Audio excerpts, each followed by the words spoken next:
I told you not to do no sin no more. I guess they acting like they hear me. 90 days I let a fiend for.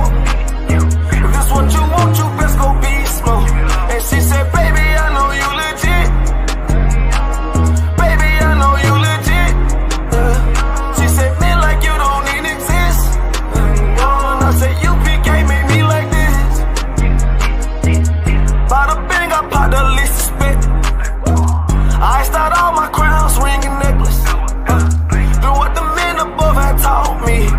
Hey, you say I play too hot, no coffee. I had to change my life like this, yeah. I'm taking life for what it is, yeah. Quit acting blind, you need some lenses. Abiding by the damn scriptures, hey. I told you not to do no sin no more. I guess they acting like they hear me. 90 days I let a fiend for. If this what you want, you best go beast mode. And she said, baby, I know you legit. Baby, I know you legit. She said, man, like you don't even exist. And I said, UPK made me like this. I've been up, I've been up, I've been up, I've been up. I've been up, I've been up, I've been up, I've been up. Quit the fuss, show me love, show me love. I need love. Don't wanna leave me, yeah. I'm mixing up my damn problems. I'm mixing out all of that violence. If you with me, then we on that fly shit. To all these worldly bastards round us, I say, I told you not to do no sin no more. I guess they acting like they hear me. 90 days I let a fiend for. If this what you want, you best go beast mode. And she said, baby, I know you legit. Baby, I know you legit. She said, man, like you don't even exist. And I said, UPK made me like this.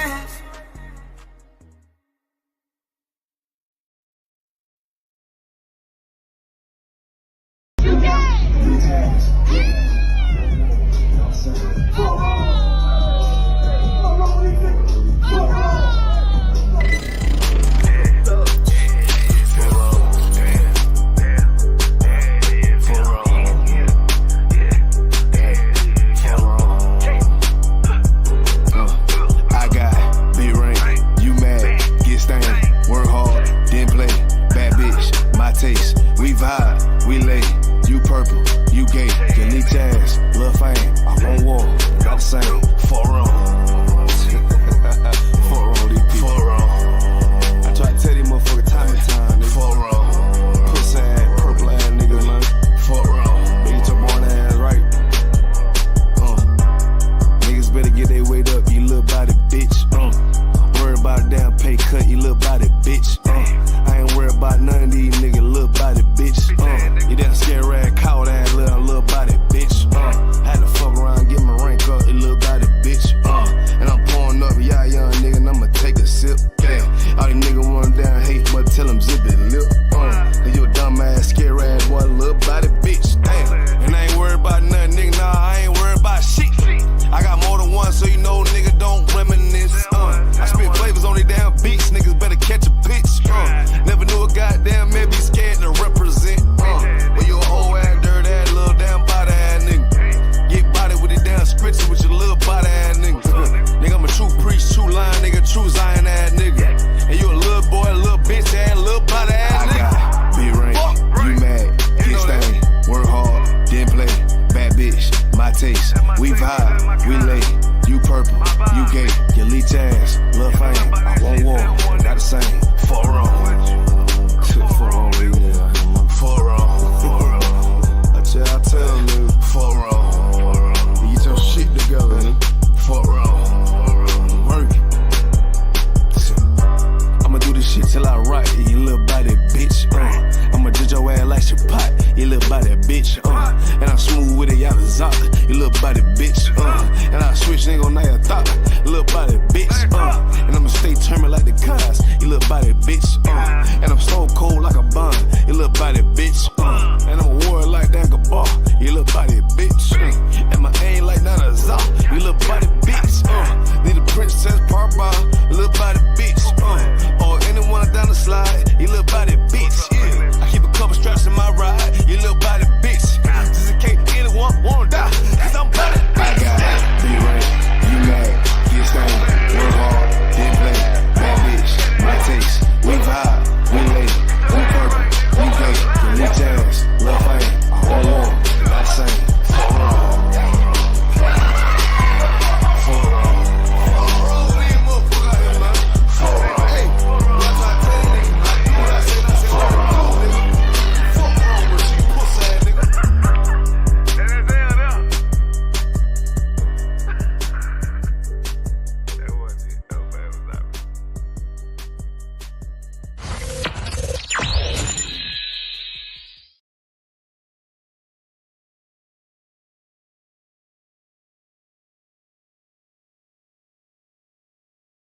Okay.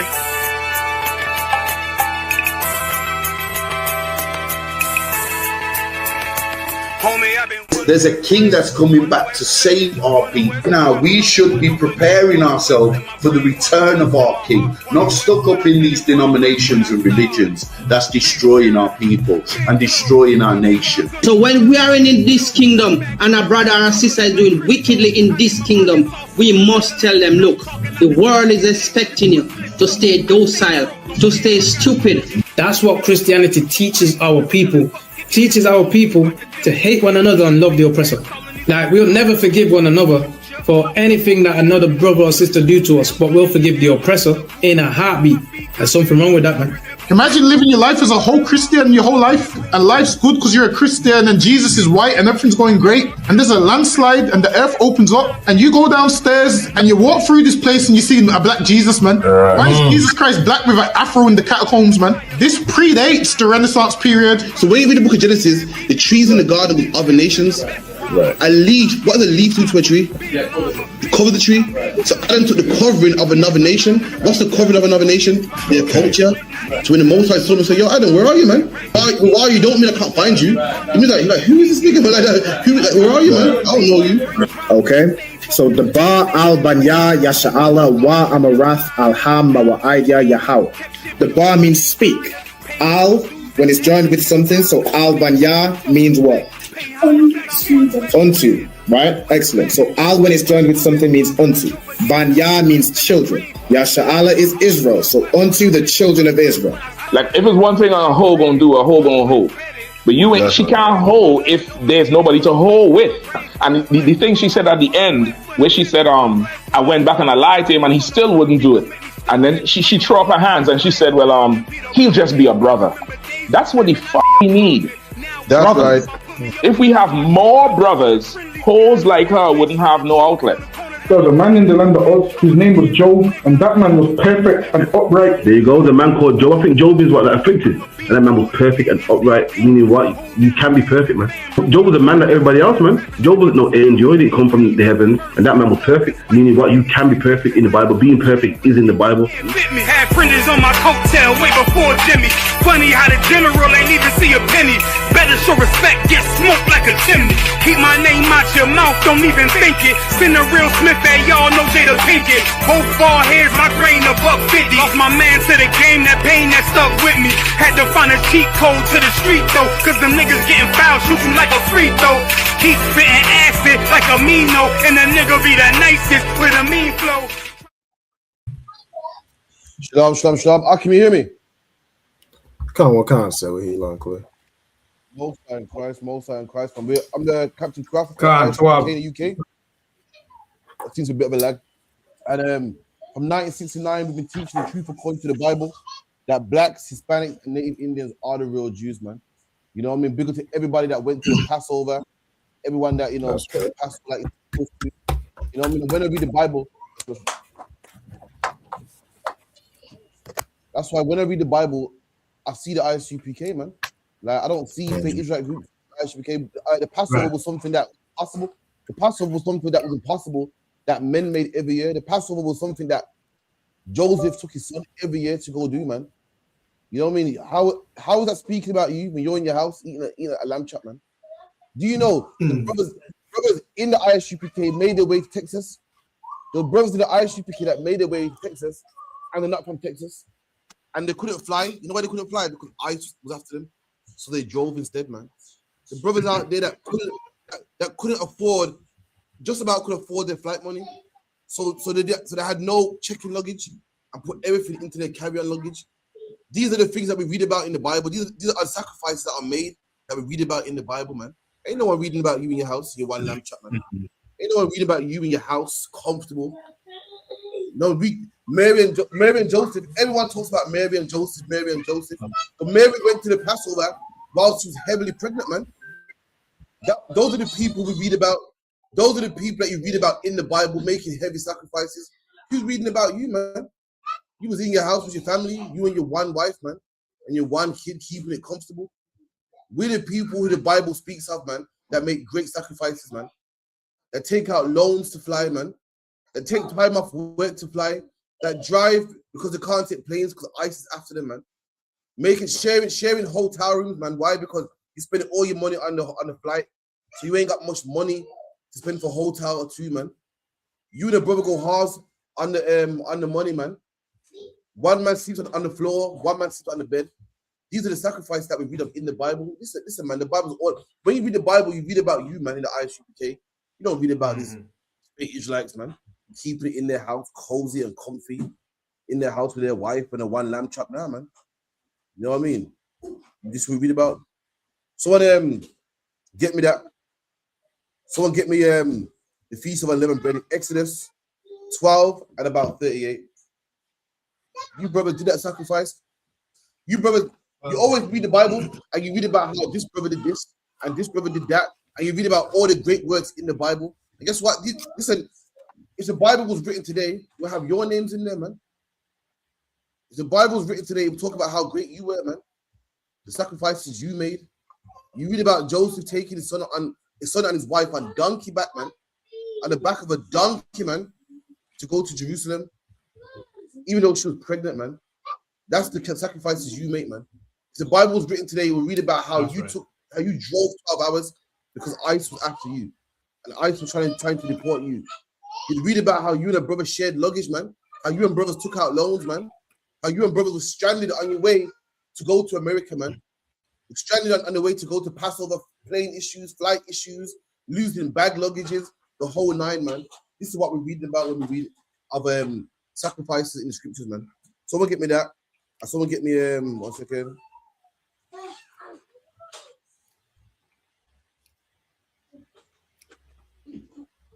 Someone get me Exodus 12 and 38. Other one.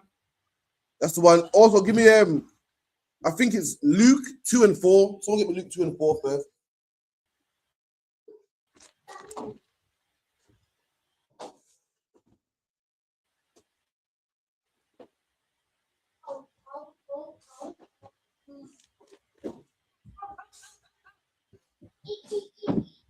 A bit choppy on my side. You got that? Anyone got that? Luke 2 and 4? Luke 2 and 4. Am I coming up choppy or? Come on. I think on my side, yeah. I think my Wi-Fi is bad. Luke 2 and 4 reads. Am I coming in nice and clear? You're too wild, by the one, yeah. Guys, calm down. Well, read that Luke 2 and 4. Come on. Luke chapter 2, verse 4. And Joseph also went up from Galilee, out of the city of Nazareth, into Judea, unto the city of David, which is called Joseph left from Nazareth to go to a city in Judea. And this is before planes. This is before the mega bus, before a coach, before a car. This man traveled, man. You're talking about driving 12 hours, taking a 12-hour flight. This man walked it, man, on the back of a donkey, him and his wife, man. Come on. Khan, because he was of the house and lineage of David, to be taxed with Mary, his espoused wife, being great with child. You go? And so this man traveled all the way to Bethlehem with his woman that was heavily pregnant. Walked far back to his home city, man, with his woman that was heavily pregnant, man. Swollen ankles, you know what I mean? Tired, sweating, the hot sun. Could you imagine her mouth? Could you imagine her huffing and puffing and, you know, being what's the way to do or passive aggressive and I'm tired, man. I don't know why you gotta go all the way over there for.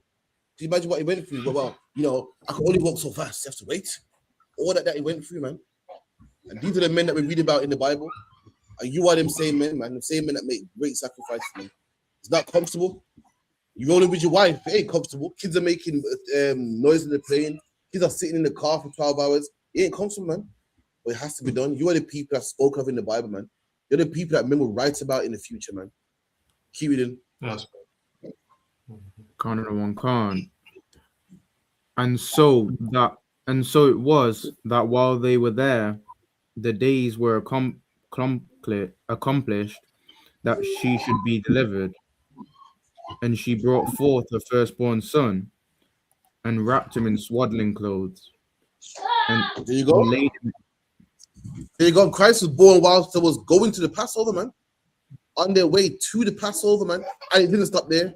It didn't stop there. You know why? Because every year, Christ was taken to the Passover, man. Every year. You know how you're complaining, you got killing your lap. And how the white man charges basically the same price he would charge for a flight for adult. He charges the same for a child, man. And you got to make that trip anyway. But Christ's parents made the same trip, man. I don't want to hear no one moaning, man. This ain't about you. It's not personal. It's not about me. I got to make this trip. I got to make the trips expensive, man. We were all expensive for everybody, man. The sacrifice was being made long before we was born, man. Long before we came on the scene. Men were making this pilgrimage, man. Men were traveling with their wives and their children. Every man had to go to the Passover. Every man had to travel, man. Long before we even came in the truth. Long before we was even born. Long before our grandparents were born, man. The sacrifice has been getting made. Keep it in. Khan and laid him in a manger because there was no room for them in the inn. There you go. And there was no room for them in the inn. Now, when you watch the Christmas play, they say, "Oh yeah, there's no room in the inn," but they don't explain why, man. Why would there be no room in the inn? Why would there be no room in the hotels, man? Anyone know? Right. Yeah. Fully booked, man. Fully booked. Fully booked. Fully Why? Book out. But why would it be fully booked, man? I can get a hotel right now. Right now, if one hotel booked up, surely one's gonna be available. The only way every hotel can be booked in the whole city is if there's a major one. Right, because everyone's gonna be keeping the Passover. There you go. So the no room, man. Yeah. There you go, man. There was no room, man. Why? Because there was a major event, and that major event was a Passover. Just like what? If Drake comes to town, there's gonna be no Passover. There'll be no hotels, man. If the carnivals be kept in Birmingham, there's gonna be no hotels, man. If Wireless or one of them festivals be popping, there's gonna be no room in the hotels, man. And the Passover was so big and so great. How dare some Christian tell me that the Passover was done away with, man? When the Passover was so big in our community that our Lord and Savior and our King, man, had to be born in the manger. Why? Because there was no room in the hotels, man. That's how packed the were, man. That's how full the were, man. That's why everyone got their flights and their hotels booked, and the inn was so booked out. Everyone had their reservation that our King had to be born in the manger. Why? Because there was no room, man. Read that again. Khan, verse 8. And there were, verse 7, because there was no room for them in the inn. And there was no room for them in the hotels, man. So they couldn't stay. So they had to stay outside in a barn, man. Come on. Khan. And there were in the same country shepherds abiding in the field, keeping watch over their flock by night. Right. So what verse you at? Verse 9. Give me verse 42. Come on. No, give me, in fact, start from 41. Come, verse 41. Now his parents went to Jerusalem every year at the feast of the Passover. Read that again. Now his parents went to Jerusalem every year at the feast of the Passover. There you go, man. Making his Passover, it's not new. It didn't start with you. It didn't start with you, man. I know you like to think me, and I can't afford this, and I this, and I got it. This is gonna kill him to my savings, and I can't travel with all these kids. And I'm tired. His parents made this same pilgrimage you made every single year, man. Every single year, man. Say about you. It must have been rough. Before Christ could walk, before Christ was 30 years old, it must have been 1, it must have been 2, it must have been 3, 4. You know how hard it is to walk with a child. Even when he's walking, it's still hard, man. Kids are moaning about water. I'm moaning about my legs are hurting me. I'm moaning about are we there yet and all that type of stuff there, man. That pilgrimage had to be made, man. That journey had to be made, man. And we're going to keep making it, man. That journey was so rough and so honorable. That our Father did it every single year. That it's written in the Bible. And we speak about it every single year, man. All the men that was comfortable, where are the names in the Bible, man? All the men that made those sacrifices, that weren't courageous, that weren't brave, where are their names in the Bible, man? The people that's in the Bible are the ones that are courageous, man. Sellouts they in the Bible. Men that fought against the masses are in the Bible, man. Men that put the trust in the Lord, man, and went against the masses, their names are in the Bible, man. Men that prayed to the Lord, even though it could cost them their life. Men like Daniel, man. Men like Samson, their names are in the Bible, man. Weak men are in the Bible. And black man, Hispanic man, Native Indian man. If you made the Passover, listen, man. If the Bible was written today, your name will be in the Bible, man. You're the people the Lord is speaking about, man, in this Bible, man. So luck, yeah. Drop the also it's sundown yet. All right, give a couple of minutes. Everyone grab some bread, all right. All right, Zapa, which chapter do you have for me?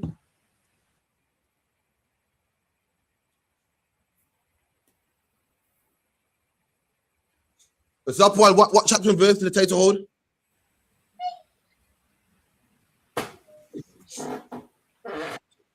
You got it, yeah? The Exodus.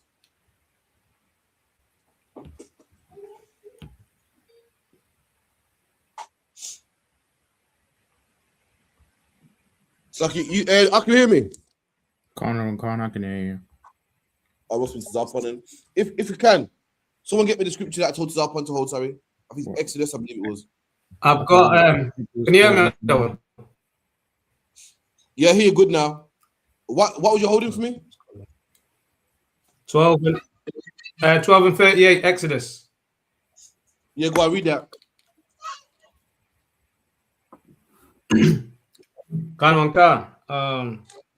Exodus chapter 12, verse 38.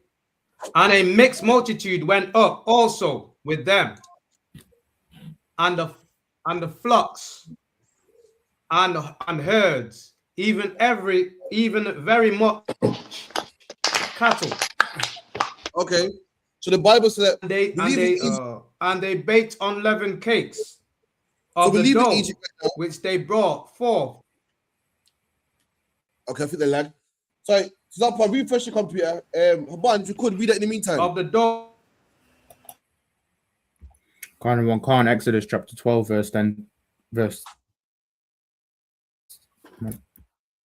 chapter 12, verse 38. And the mixed multitude went up, flocks and herds, even very much cattle. Stop and there. they baked. Stop there. It said that we leave in Egypt, and it said a mixed multitude left with us. What's that mixed multitude talking about? Like men and children, women and children, and Absolutely. men that went in the army. Absolutely, man. The mixed multitude, saying it right there, a mixed multitude went with them, flocks and herds and cattle. To me, men, women, children, that's the mixed multitude. Ain't talking about Asians and Chinese and Arabs. And what's the proof? Read the verse above. Verse 37. And the children of Israel journeyed from Ramses to Succoth, about 600,000 on foot that were men, besides children. Come on. And the mixed multitude went up also with them. That's how you know. That's how you know it's talking about women. Because it said what? That we left Egypt and there was what? 600 men on foot. So where's the women? So hold on. We left Egypt with just men. It goes, they left with 6,000 men and a mixed multitude came with them. So talking about the men that are warriors, the men that are strong, then the women, the children, the elderly, everybody else. That's the mixed multitude. If you're talking about heathen, then that means you had no women. It means you had no children. It means you had no elderly. It's talking about everybody else. That's what it's referring to. Keep it in. A mixed multitude went up also with them, and flocks and herds, and very much cattle. And they baked unleavened cakes of the dough which they brought forth out of Egypt, for it was not leavened. All right, so when we made our souls with us, and the Lord told us to leave Egypt, and we went out of Egypt, we gotta be quick, like get stuff on bounce. There was no time to pack and put things on the back of the van and pack things nice into boxes. We had to get what we had, the clothes on our backs, and get out of Egypt. That's why when we left, we had to pack food. And when we were cooking, we didn't have time to put leaven in the food. Meaning what? Imagine you're making bread with Alban, you're making bread, and you ain't got time to put leaven in it, man. You ain't got time to make it nice and fluffy. You only got the time to make it enough just to eat. Water, salt, flour, just enough to make it edible. All the fancy stuff, you ain't got time for that. All the salt and the leaven and all the things that make it nice and fluffy and the garnish and the trimmings, we did not have time for that, man. But to get bread, enough to eat and get out of Egypt. And that's why we have the Feast of Unleavened Bread today. That's the reason why. That's what it dates back to. And we keep that. Why? Because the Lord wants us to remember. But the Lord wants us to feel how they felt back then. wants us to feel the same feeling how they felt back then. The Lord don't want you forgetting about that, man. England has poppies on their chest so that you can remember how it was, man. How it was to be back then fighting against Nazi Germany, man. To remember how it was to suffer, man. And the Lord wants us to remember how it was to be hungry, how it was to be in panic, how it was when we left Egypt. The Lord don't want us to forget that day, man. And that's why we keep this feast. Come on. Khan, because they were thrust out of Egypt and could not tarry, neither had they prepared for themselves any victual. Now, There you go. We have time to prepare, lentils and meat on the side and nice fluffy leavened bread. We have to bounce right now, man. And this is a big day in our history. All nations have big days in their history and they remember it, man. Muslims remember Eid. I can't remember. I don't know what Eid's even about, man. I don't know what fairy tale Eid's about, but they remember it though. And they keep it, and you see them keeping it, and they remember it every single year, man. The Christians remember Christmas, even though Christmas got nothing to do with Christianity, nothing to do with Jesus Christ. They remember it, man. And they keep the customs that come with Christmas. What the present under the tree, the mistletoe, and with being an Israelite, there's customs that we got to keep. And there's rules and practices that we got to do when we're keeping them customs, man. And one of them is what? Eating bread with no leavening, man, for 7 days, man. So we can remember what our foreparents went through. We can remember how it feels, man, to be thrust out of Egypt, to not be comfortable, to not sit down and have nice, fluffy bread, man, to not have it is to live off basics and rations, man. We can remember that. Come on. Khan, now the sojourning of the children of Israel who dwelt in Egypt was 430 years. And it came to pass at the end of the 430 years, even the selfsame day it came to pass, that all the hosts of the Lord went out from the land of Egypt. All right, no sweat. Now get me the law. Get me the feast days where we got the day of feast of unleavened bread. Is it Exodus? What 14 is it? Which one of me? Wait a second. No, I'm about Leviticus 23, are you? That's the one. Give me Leviticus 23. Okay, come on. Let me grab Leviticus chapter 23.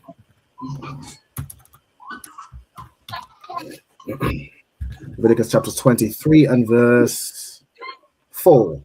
These are the feasts of the Lord, even holy convocation, which ye shall proclaim in their seasons.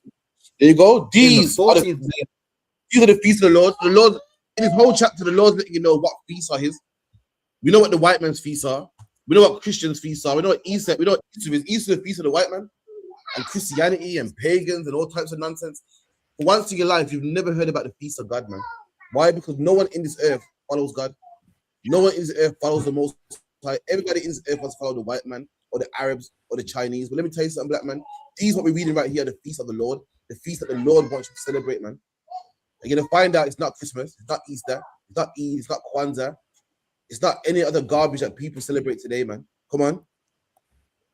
Khan. In the 14th day of the first month at even is the Lord's Passover. Right, the 14th day of the first month, man. Which was what? Last week Saturday? Which was the Passover that brothers made mad sacrifice to make, man. Brothers was in the back of cars driving, man, swapping drivers, man, paying money on rentals, Airbnbs, hotels, flights, the whole nine, man. With brothers sacrifice to keep. Why? Because the feast of the Lord. It's in the Bible, man. You know how you make that big sacrifice to buy presents that you can't afford. We make that same sacrifice for the Lord. You know how you make that big sacrifice and take out loans to buy a PlayStation 5 that you can't even afford. We made that same sacrifice and buy rentals, man, and Airbnbs and hotels, and pay our Passover fund, man. We made that exact same sacrifice. You know why? Because we serve the Lord. The same way just like how you put great effort into worshiping Satan, we put great effort into worshiping our God, man, into serving our God, man, to serving the Lord, man. We put that great effort in, man. You know how you work overtime around November to make sure that you can cover them presents and the Christmas tree and the light bill and all that nonsense there. We work hard about November time, man. You know what I mean? We start looking at flights. We start looking at Airbnbs and hotels. We do the exact same thing, man, because we serve the Lord. We make that exact same sacrifice. But the problem is we do it to the Lord. Meanwhile, you do it to Satan, man. Come on. And on the 15th day of the same month, is the feast of unleavened bread unto the Lord. Right. And the following day is the day of unleavened bread, man. That's what we keep today. Not only did we eat unleavened bread when we left Egypt, years later, the Lord said, I want that kept, man. I want blacks, Hispanics, and Native Indians to keep that feast, man. We're going to show you how to keep this feast, man. Come on. Khan. 7 days ye must eat unleavened bread. And 7 days we must eat unleavened bread. Every day when the sun goes down, the day starts at sundown. Every day when the sun goes down, you must eat some unleavened bread, man. What's unleavened bread? It's bread without yeast in it. Bread without bicarbonate soda, man. What any bread without raisin agents. People think that only yeast can make bread rise. Nah, man, there's others, man. There's bicarbonate soda. It's another one that I learned today, man. It's quite a lot, man. There's yeast. Yeast is the main one. You gotta eat bread that is flat. Why? We can remember what our foreparents went through, man. We can remember how it is to be kicked out of Egypt, man. Just like how brothers got kicked out of England, man, on the Windrush. Just like how brothers got getting kicked out of America, man, by ICE. That feeling don't feel nice, man. And we're gonna remember the same way our foreparents got kicked out of Egypt. How it felt, man, to not be comfortable and just to eat bread that wasn't delicious. It wasn't nice, it didn't taste good. You're eating bread just so you can survive, just so you can stay alive. Imagine that, man. Imagine eating just so you can stay alive. You're not eating for the pleasure that it tastes good or it feels nice, just so your belly ain't empty. That's what our people were doing, man. And we gotta remember that day, man. And for 7 days, we live like how our foreparents lived when we got kicked out of Egypt, man. We gotta remember that day, man. That's why we're doing it. That's why we're doing it, man. You got people celebrating Lent, not eating meat for 7 days, or doing the 12 days of Christmas. They're keeping Christmas alive, man. And black man, Hispanic man, and Native Indian man, the Bible said the truth is enough. The kingdom of God is in us. If we don't keep these feast days, they will be forgotten about, man. They will be forgotten about, man. I know it's rough. A man got to pay big money, but listen, you make sure you make that Passover, man. You make that sacrifice, man. Because if you don't keep it, who will? And then before you know it, Passover will be something that was done back in the past, man. It was something that we tried to resurrect, but it was done, man. The Passover only stays alive when you take out that loan, man. When you save up that money, man. When you borrow that money, man. When you tell them kids to be quiet, man, because we're gonna make that journey, man. When you live uncomfortable in the back of a car driving 12 hours, man. When you're crammed up on a plane with a stranger in the middle, man. That's how Passover stays alive, man. Shit, if you want to be comfortable, then forget about it, man. There won't be no Passover next year, man. There won't be no Feast of Unleavened Bread next year because shit, you gotta eat your cookies. I'm tired of eating unleavened bread. Just 365. There's how much? 365 days in a year, man. And 7 of them days, you can't go hungry, man. You gotta be comfortable and forget about it, man. What we're doing here, man? You can't make that sacrifice. Forget about it, man. Keep it in.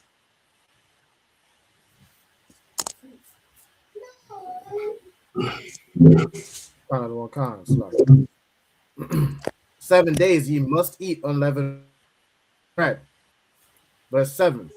In the first day ye shall have an holy convocation. Right. Ye shall do no servile work therein. It's a 7-day feast.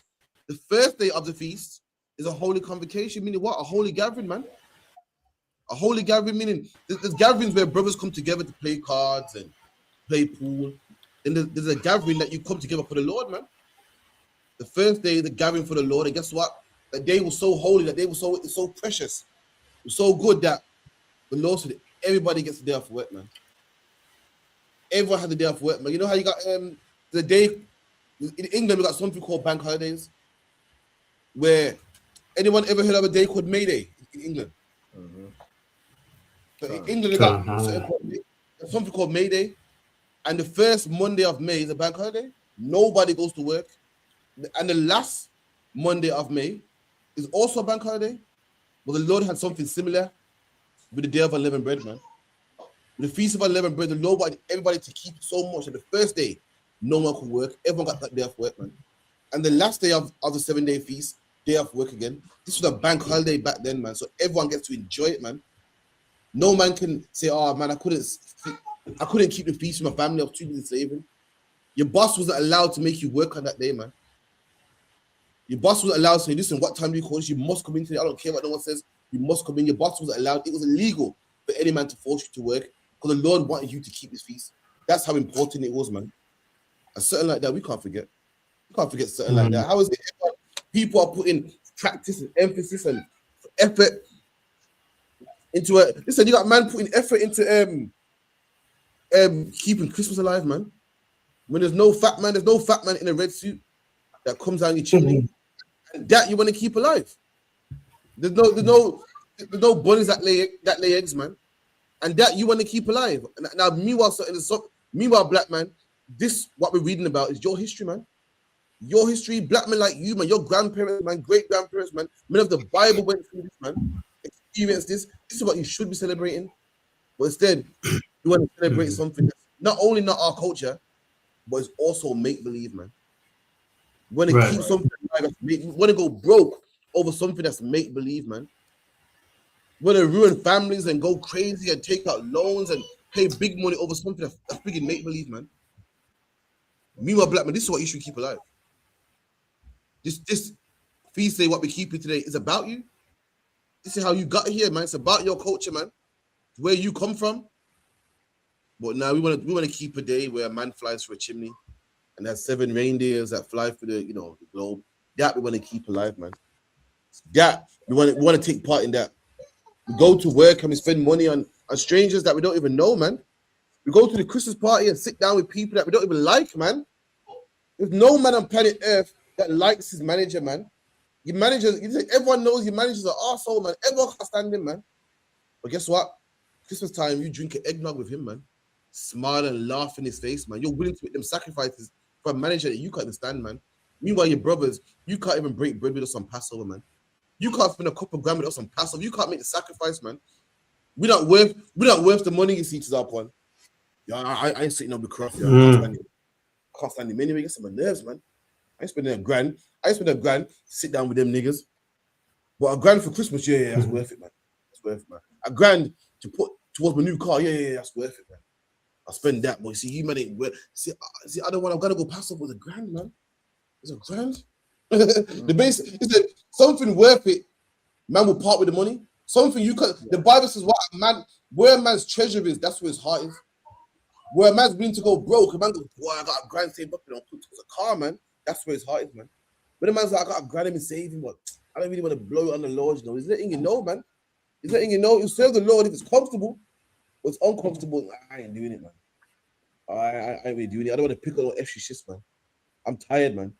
He's letting you know what he seems. He's letting you know what he considers important. And some brothers, the truth ain't important as they think. They're not in the truth like they're not in the truth as much as they make out, or as much as they think they are. In their mind, I'm in the truth 10 toes down, man. I'm in the truth. Did they think they are? I give them that they think they are, man. And when it comes to that money, so Passover coming around the corner, yeah, thought about it, man. Ain't gonna be able to make it, man. Have you seen the prices? Now, a man that wants to come to Passover and say, "I've seen the prices," yeah, man. I'm working on it, man. Trying to see what I can do, man. A man that gives up on the first hurdle, yeah, look, no way, I'm going there. Too expensive, no. That man ain't the truth as he thinks he is, man. If it was for that car or for that woman, he'll give that woman that money, man. Yeah, because you know my woman needs that money, so she gotta get it, man. Your grandma needs that money, man. So needs that money. My daughter got, she's 16 and she wants to buy a car, man. I'm gonna give her that money, man. That's where your heart is, man. It's like it is.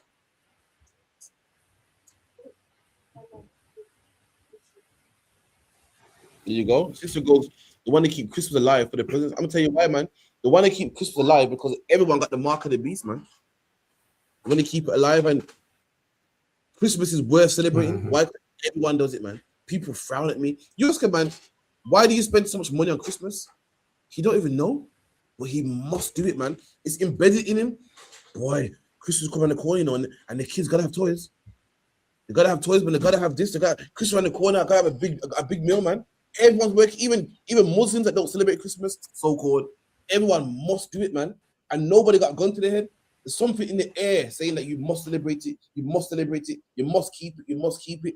When it comes to the Passover, everyone's like daisy. Oh man, yeah, man, yeah. Boy, I looked at it and make it, but Christmas now it must be done. There's no man out there in the world on planet Earth that ain't celebrating Christmas. Broke, rich, not so rich. Everyone celebrates Christmas, man. And I don't care if you're broke on drugs. Your kids is getting the latest toy, man. Your kids is getting them trainers that they're gonna get them trainers. The trainers that they ask for, that they wanted, they are going to get them, man. I don't care how broke you are, you're going to make that sacrifice. There's no way you can go home empty-handed, man. I don't care if you're broke. I don't care if you're on JSA and job seeker allowance. The kids are getting that PlayStation. They're going to get it, man. They're going to get it. There's no kid on Christmas with a long face talking about, I didn't get what I wanted, man. None. You show me that child, man. They're all getting it, man. Why? Because that's worth the sacrifice. Likewise, black man, we got to keep the same sacrifice when it comes to keeping the Passover, man. When it comes to keeping any law or any feast day, we got to make that same sacrifice. Like it says.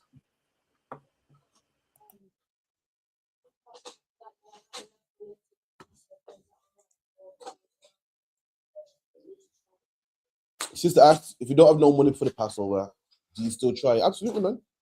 You don't give up. You don't stop and, oh, that's it, I can't make it, man. I can't make it now, man. You know what I mean? You gotta try. Good question as well. Any more on that, Ralban? Let me get some bread as well. Everyone got some bread? Got some bread? So, got some bread. Verse 7. In the first day ye shall have an holy convocation, ye shall do no servile work therein, but ye shall offer an offering made by fire unto the Lord 7 days. In the seventh day is an holy convocation. Ye shall do no servile work therein. And at the end of the 7-day period, there's another holy convocation. That day is Sunday, man. That's where we're going to be right here. Remembering this day. Remember what our foreparents went through. And we're going to drink and laugh and have a wonderful time. And we're gonna either take the next day off after slavery, or we're gonna go to slavery, man. We're gonna go to slavery tired. But either way, this must be kept, man. That's sacrifice we gotta keep, man. Right. Sacrifice we gotta keep, man. Why? Because we want to keep this day alive. This is what we love, man. This commemorates our culture, man. And if we can't keep this day because of slavery, by slavery in the West, I would come to it, but I'm working the Monday, man, and forget about it, man. What are we doing here, man? The East Indian man celebrates Eid. When he comes to England, being a Muslim was looked upon like, what's that? You feel he cared what people thought? And now look at Eid today, man. He's global, man.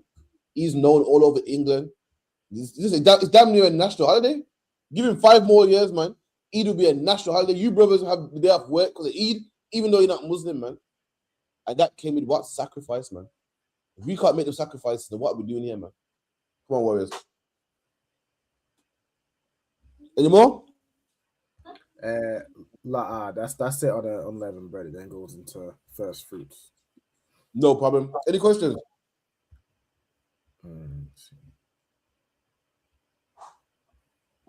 If not, no sweat. No questions in the chat, sir. Okay, cool. Give me the New Testament.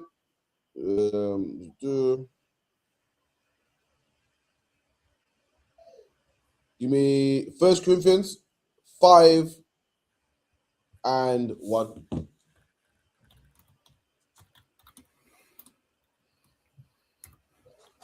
Y'all got some bread lined up and stuff. Come on. In fact, Rabban, where's the part where it says the leaven must take it out of your house and then the whole breakdown? Let me see.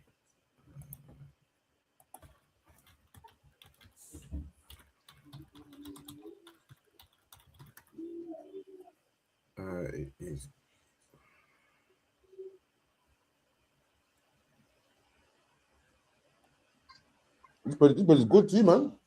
What kind of bread you man got around there? I got this flatbread that I made. Damn, I see it. You fry it or bake it? Yeah, I made it. I just bake it. I like bake it in the pan. Almost like cooking like a pancake. Robin, that's fried, man. That's fried, man. It's oil in there. Man, it's not fried because it ain't like submerged in oil. I wouldn't say. No, is oil in there? Touch your oil or butter. I suppose. Oh, that's fried, man. All right. Okay. It's the oven, man. Oh, that's the oven thing. All right. Okay. All right. Oh, man. You know, for anyone out there, you even can get creative with it, man. Put some honey on it. So sit down, please. So whatever do you gotta do, man. But you must eat unleavened bread for 7 days, man. You know what I mean? Right. You got that part where you take the leave it out your house and stuff. I think it's here in it's either in hold on. Exodus 12:15. Hold on. If I check Exodus 12. Careful.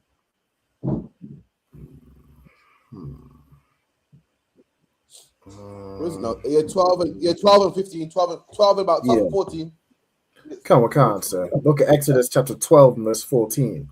And this day shall be unto you for a memorial, and ye shall keep it a feast. A memorial? What's the root word of memorial? Memory, man. Something that you remember. Something that you remember, man.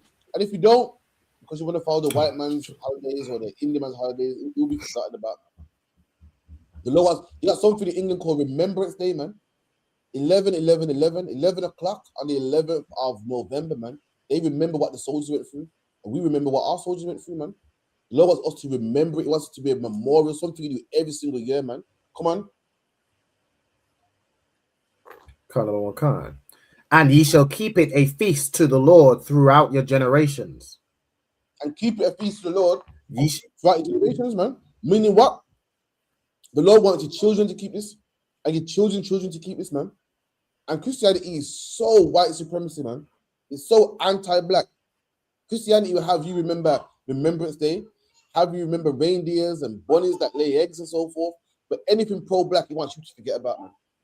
They say, oh, the Lord's done away with that. That's in the past, man.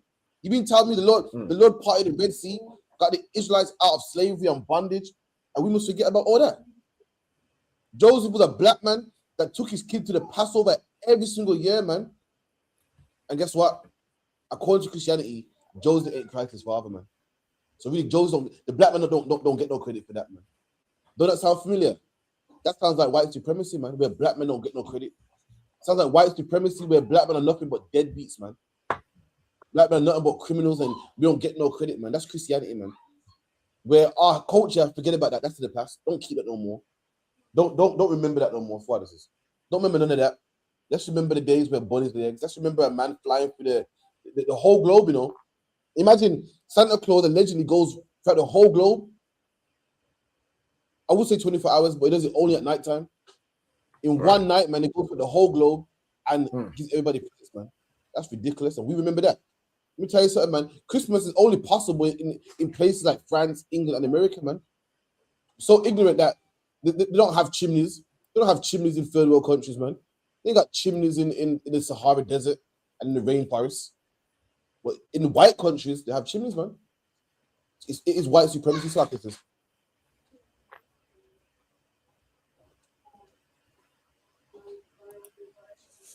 Trust me, you watch the white man coming through the chimney, man.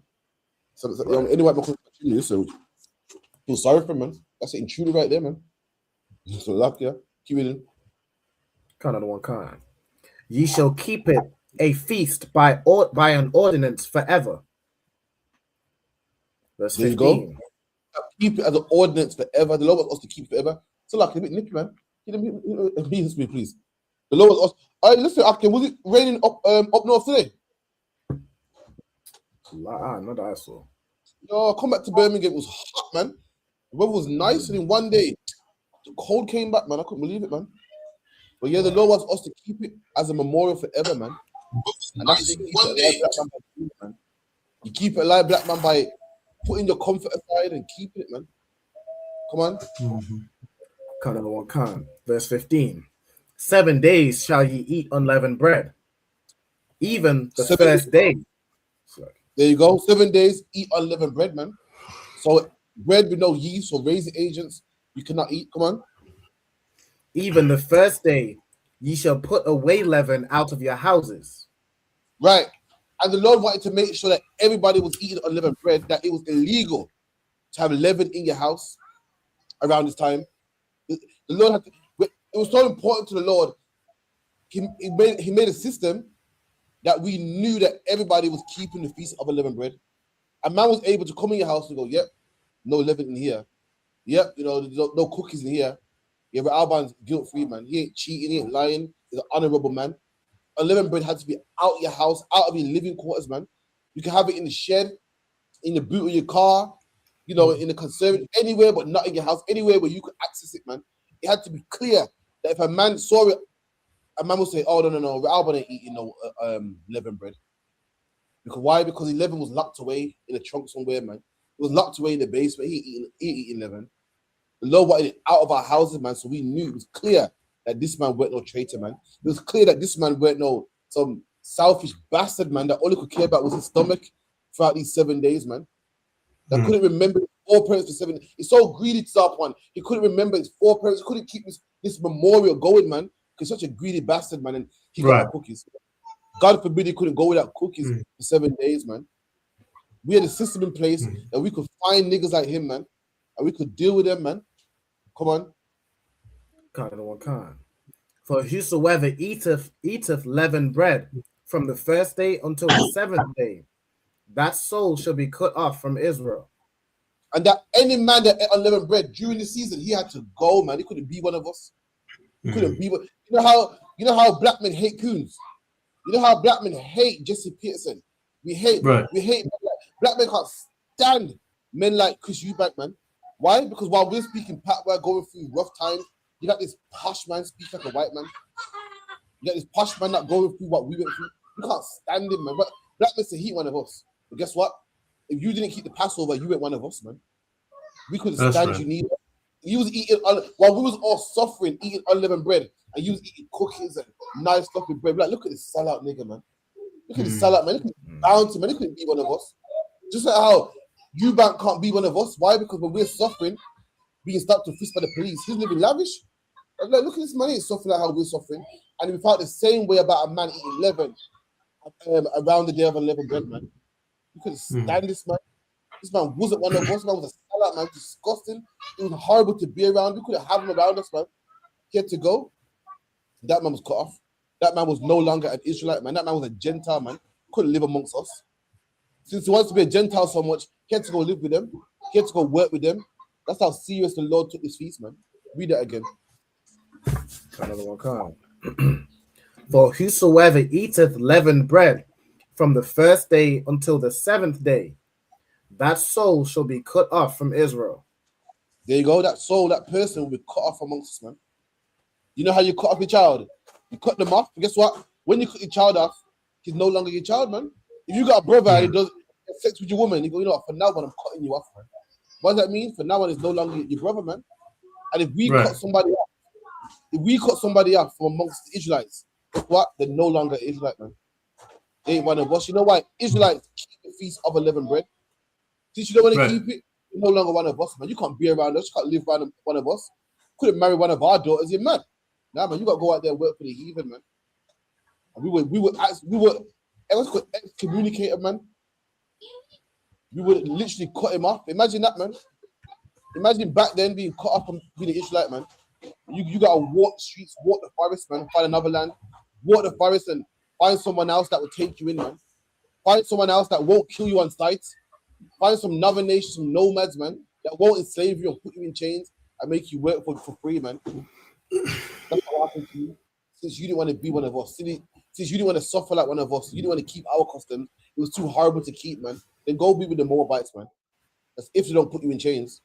If they don't enslave you, if they don't kill you first, go do that, man. Come on. Another one come. And in the verse 16, and in the first day there shall be an holy convocation, and in the 7th day there shall be a holy convocation to you. Just like what we read. Just like what we read earlier, the day that a man got the day of work. That's how precious it was, man. That man got the day of work, man. An employer couldn't force a man to work that day. An employer couldn't make you work in the field. You had to be at home enjoying that day with your family, man. That was time off. Drop that. So I'm gonna give you what's the next one I want now? Give me 1 Corinthians 5 and about start on 1. I can find the boys, yeah? Book of Corinthians, chapter 5, verse 1. And it was reported commonly that there is fornication among you, and such fornication as is not as much as named among the Gentiles. All right, no sweat. Skip down to verse 6. Your verse 6, your glorifying is not good, knowing ye not that a little leaven leaveneth the whole lump. Right, so imagine this. The Feast of Unleavened Bread was so big in our nation that Paul was using brothers being puffed up to using leaven as an analogy. Now you can't use an analogy for something that people can't relate to. So Paul said, listen, Akim, don't you know that a little leaven leaveneth the whole lump? Meaning, if you got a lump of bread and you put a bit of leaven in there, the whole lump is gonna rise. The whole lump is gonna get baked up and be nice and fluffy. Paul used this example. Why? Why didn't Paul use another example? Paul used this example. Why? Because brothers were keeping the Feast of Unleavened Bread, man. Brothers knew that leaven made bread nice and fluffy, and that's why Paul used this example.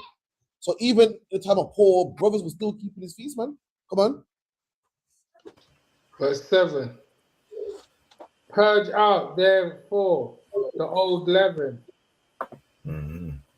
that ye may be a new lump. There you go. So Paul's using leaven as an analogy for sin. And Paul saying you can't have no sin in you. Because a little sin will make you stumble, a little sin will make you go off. A little sin, if you feed it long enough, you start doing one thing and you end up doing more. So Paul said a little leaven will leaven the whole lump. Just like how sin, a little bit of sin will cause you to be more. Therefore, purge out all the sin. Therefore, purge out all the leaven. Be unleavened, man. Christ is using, Paul is using being a new man. He used that an analogy with keeping the feast of unleavened bread. Come on. As ye are unleavened, for even Christ, our Passover, is sacrificed for us. There you go. So Christ is our Passover lamb. Now, to that point, is Christ literally our Passover lamb?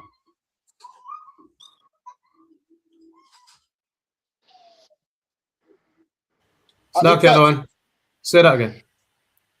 Jesus Christ is our Passover lamb. Is Christ literally our Passover lamb? Yeah. No. Literally. We're the lamb that was killed so that we could be free. Christ was killed so that we could repent. Using the same analogy, the same way a lamb was killed so that we could be free.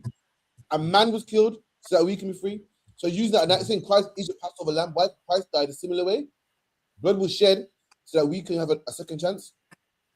That's why the Bible calls it Christ the Passover lamb, or the sacrificial lamb, or the Lamb of Israel. That's the analogy it's given. And it says, you also are unleavened. Are we literally unleavened? No. The same way how Christ sacrificed the lamb for us, we need to get the leaven out of us. And Paul used that analogy for a reason. Why? Because we were keeping the feast of unleavened bread. When you read down, you're going to find that Paul was keeping his feast of unleavened bread. And that's why he was using this analogy.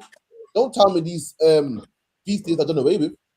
When Paul's keeping them, the same feast and Paul's keeping them right here, man, in the book of Corinthians, years after Christ passed away, man. Yeah, apparently, if all these laws are nailed to the cross, then why is Paul giving this analogy? Why is Paul keeping his feast day? Come on. Verse 8. Therefore, let us keep the feast. Hold on, stop. Let us what? Therefore, let us keep the feast. So Paul said, therefore, now that we're right, now that we're good, let's keep the feast, man. Let's keep it. What have we done? Paul said, let's keep the feast properly. They was keeping the feast. What feast? The feast, the Passover, the day of unleavened bread. They was keeping it, man. And Paul said, therefore, let's keep the feast, man. He didn't say let's do away with it. He didn't say it's in the past. He didn't say it's no more. Now let's celebrate Christmas. Paul said, therefore, let us keep the feast. Keep reading.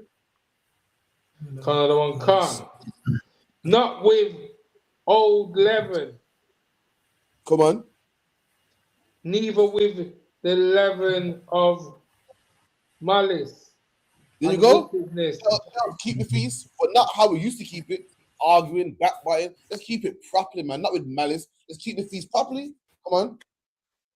And wickedness, but with the unleavened bread of sincerity. And there you go. Unleavened bread of sincerity, man. Let's keep the feast properly. Love it. Let's not come here and drag our feet, long face. I don't want to be here, man. Keep it properly, man. They was keeping the feast, man. What feast? Talking about the feast in the Bible, man. Also, therefore, let us keep the feast. How can a Christian tell me it's going away with? It's right here in the scriptures, man. Keep it in. That's right. Come, verse 9. I wrote unto you in an epistle not to company with fornicators. Oh, that's going something else.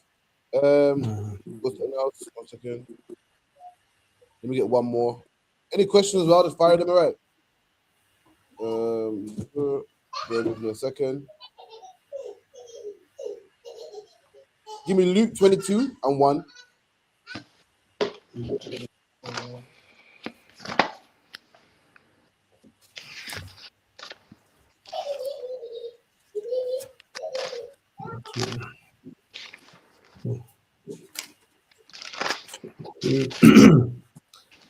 Luke chapter 22 and verse 1.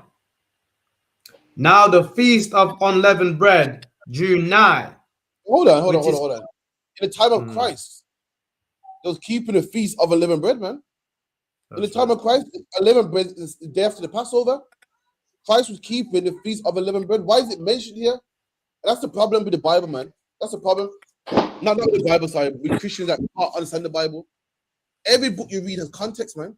Christians pick up this book, just pick it up, knowing nothing about the Old Testament, nothing about the history, nothing about how the Jews lived, and they think they can understand the book. That is ridiculous, man. That's why we got all these. That's why we got a debate, Christians, and that's why there's so much debates. That's why people don't believe. That's why we got to break down who the Gentiles are, because for some reason Christians have picked up the Bible and it's read God loves the world. There you go. You got to know the context, man, the history. And in the Old Testament, we had a feast day called the Feast of Unleavened Bread. And in the New Testament, it's still there. But Christians believe that I got to know the Old Testament, man. All I got to know is about Christ and all that stuff there. But if that's the case, without the Old Testament, how would you know what you're reading, man? How would you know what the Feast of Unleavened Bread even is? How would you know? You need to read the Old Testament, man. You need to know the history, the background, man. Come on. Christ is our Passover lamb. Come on. Now the feast of unleavened bread drew nigh, which is called the Passover. Right. So the same Passover we kept 2026 years ago, man. Christ was set up. That's a man. When we was in Texas, having a laugh and joke and eating 2026 years ago on the same day, last week Saturday, our king was set up, man, by Judas. Our king was killed, man, and whipped on his back, man. Killed. And Christians don't even know what it is. Why? Because it's in the past. They don't even care about that. They want to celebrate Christmas, but the king that they claim to love so much, they don't even know when he died, man. They don't even know, man. Day of unleavened bread means nothing to them. We talk about the blood of Christ and the passion of Christ. Meanwhile, the day he was unalive, the day he was captured and seized, which you changed it and called it Good Friday. Changed it, man. Don't want to even remember it properly, man. Christians are dishonorable. We are the honorable ones, man. Come on.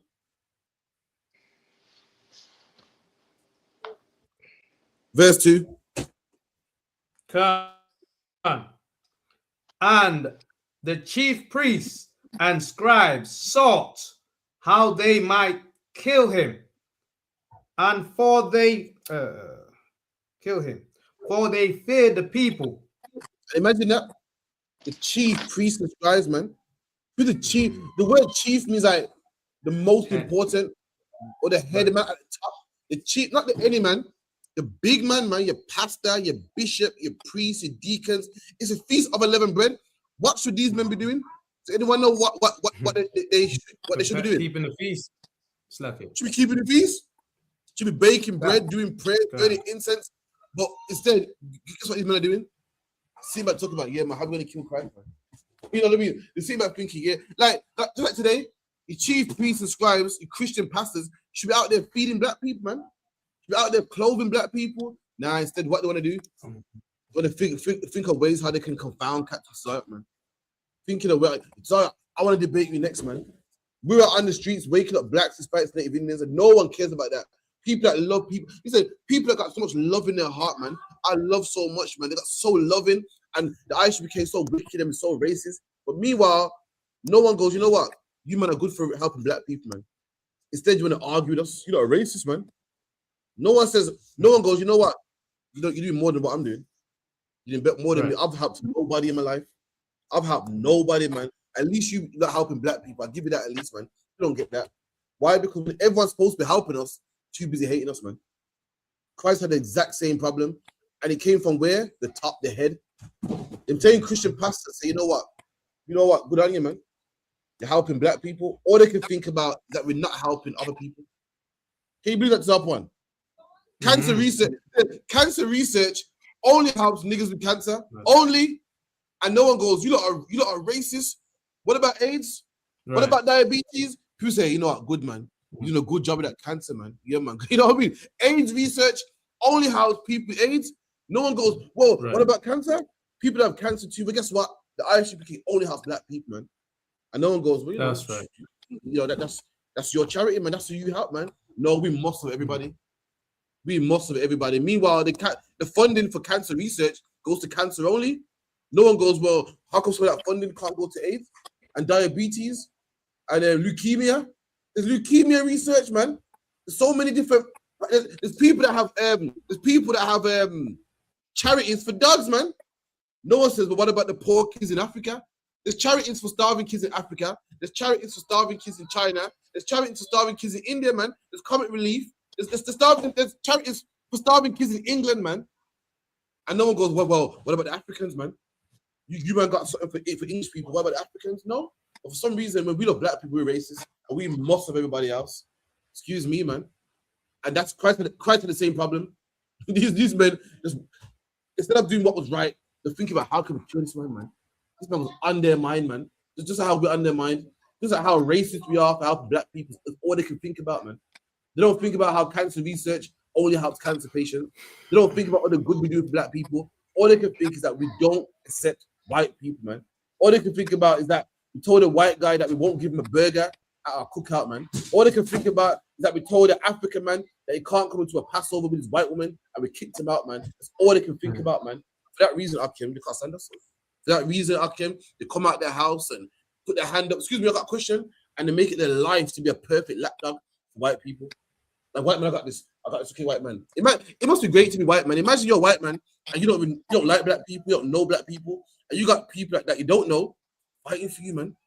Make it their duty to confound the ISUPK, put in scriptures and find us and go down the line and make it their duty to show the whole world that these are wrong. And white man, you're not strict. I got this. You okay? Must be starting to be white man. But anyway, the scribes and Pharisees were the exact same way. While Christ was keeping the law, they was thinking of ways to kill him, man. But you're trying to raise black people, they're thinking of ways to kill you, man. Thinking of ways to confound you, thinking of ways to bring you down, man. Read that again. Verse 4. No, verse. Okay. Verse 2. Verse 4. 3, Slack. Do you want me to skip? 2. I want 2 again. Oh, read 2 again. Yeah. And the chief priests and scribes sought how they might kill him, for they feared the people. See there? And not only were the wicked, they thought how to kill him, like, right, how are we going to kill him, man? If this man was wicked, like, you don't seek how you're going to catch a thief. A thief is stealing, you lock him up, but they knew Christ was innocent, man. That's why they were sitting down thinking, how are we going to kill him, man? Because, boy, we fear the people. And if we grab an innocent man, what's going to happen? They're going to go crazy, man. Like when Mark Duggan died, and Mark Duggan didn't have a gun, what did the people do? Riots? What the fuck? This is an outrage, man. You can't come to our neighbors killing people. What the fuck you think you're doing? Burning down shops, burning down houses. They knew Christ was innocent, and they thought, I want to kill him, Well, how are we going to do it, man? How are we going to get around this, man? That's how wicked they were, man. These chief priests and elders, man, that was so great. Everybody went to, man, and knew the law so well. Not only did they kill an innocent man, they even thought, how are we going to kill an innocent man? On the feast day, man. Could have killed him any other day, man. But the only thing on their mind was, how can we kill this innocent man? Why? Because they were jealous. They were jealous because people was coming for him for advice, coming for him for miracles. And I thought, shit, man, we got to do something about this. Come on. Khan. Then entered Satan into Judas, surname Iscariot, Read that being again. of the number of the 12. Read that again.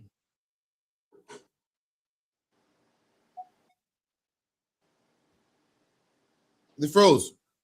Someone get that, please. Read that again. Luke 22. I got it. Then he entered into and Satan. Communed with the chief priests and captains, how Sorry, he Tom, might betray him unto them. Lagging a bit. Someone get me that again. Someone get me verse 3, Baba Kushar. Khan. Verse 3. Then entered Satan into Judah, surname Iscariot. Black man, that's what always happens, man. That's what always happens. Let me tell you something. Then entered Satan into Judas, man. You hate your brother. Satan, man. You got a brother that left the truth. You know why? Satan entered into him, man. Two brothers are cool now, they hate each other, man. You know why? Satan entered into them, man. You can't stand this brother, or this brother does this to you or wants to rob you, whatever, in the truth. Every time there's a skirmish in the truth, a problem in the truth, a schism in the body, as the Bible calls it, because Satan entered into you, man. A brother doing you something wrong, and because you didn't go to him, your whole feelings, now you can't stand him, man. The look of him makes you sick. You see me when they go, You see him in class, it's teaching, and back in there, you're like, yeah, that's right. Go on and say, so what's the breakdown for blah, blah, blah? And now you're like, can't stand him, man. You know, people think that when Satan's in the mix, you hate each other and you want to stab each other. Nah. Why? Judas sat down with Satan, man. Meaning Satan can be in the mix and the man will say, cuddle one can. Satan will be in the mix and means you can give man a hug. Oh, shit, shalom. Satan can be in the mix. You can give me a plate of food. He goes, say, get some leavened bread. We're reading right here. Satan, is the Bible saying Satan's in the mix? But if you ask Judas that, what would Judas tell you? No. I don't hate him. You know, this is sometimes, man. I don't hate him. You know, just, I'm not in the mood right now. You ask Judas, is Satan in you? Judas will tell you straight, no, he's not. He will swear blind that Satan ain't on him. He'll tell you to your face, no, he's not. We read it in the Bible. Judas is upon Satan right now. And whenever his brotherhood breaks up, it's because of Satan, man. You're reading about it right now. Judas killed his brother, man. Killed his leader, got his leader killed, man. And why? It was Satan, man. Keep reading. Another one, Khan. Being of the number of the 12. Being the number of the 12. So Satan entered into a man that was in Christ's tight circles, man.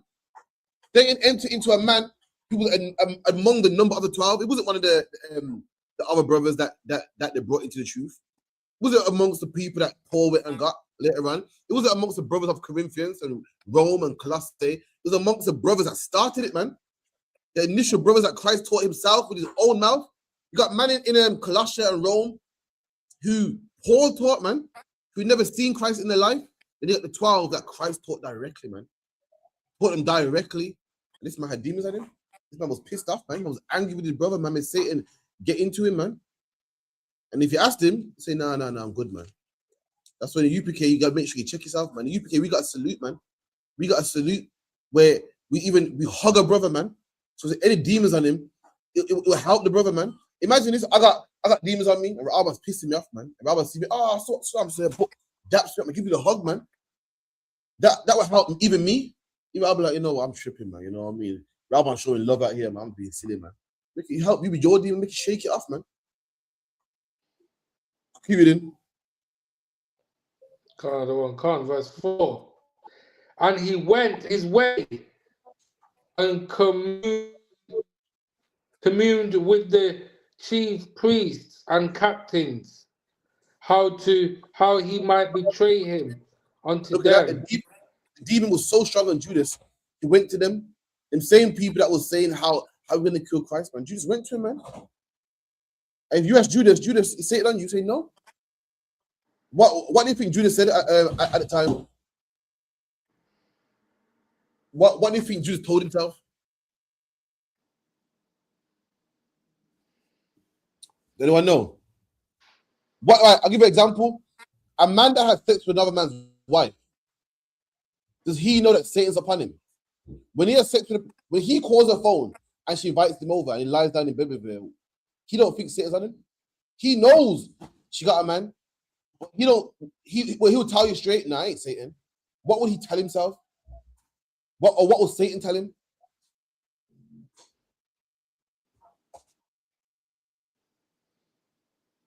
Nobody now? He'll tell himself, well, she don't like him anyway. Well, yeah, they ain't together. Absolutely. They ain't nobody now. So that, they tell himself, they ain't together together. They're always arguing. That's what he'll tell himself. And Judas told himself the same thing. Well, you know, Christ get my nerves, you know. You know what, minor. So you know what? You know, Christ checked me that day. Christ told me that, you know, I gotta use oil. So whatever, man, is what it is. You know what I mean? He ain't my brother. If he was my brother, he would have given. If he was so brotherly, he would have gave that money to the poor. So is that like? He told himself, I'm not the unbrotherly one here. Christ is the one not giving to the poor. I told Christ, gives it all to the poor. He said, no. So I'm not the unbrotherly one. I'm setting him up because he deserves it, man. You know, that's what he told himself. You're reading about Judas. You're thinking, what a wicked bastard, man. Judas does not think he's a wicked bastard. Else he would not be doing what he's doing. The same way you don't think you're a wicked bastard when you're taking a man's woman. The same way you don't think you're a wicked bastard when you're smoking a spliff. Yeah, I'm stressed now. The same way you don't think you're a wicked bastard we have sex with that whore. Well, you know, she called me over, man. You know, I could change her. She's a whore, but I could make her my wife. But that's a lie to tell yourself, man. The thing you tell yourself in your head, I'm gonna go down there and chill. I'm gonna do that with her, man. Judas, the same thing was upon Judas, but he didn't know it. His mind, like, man, stealing, man.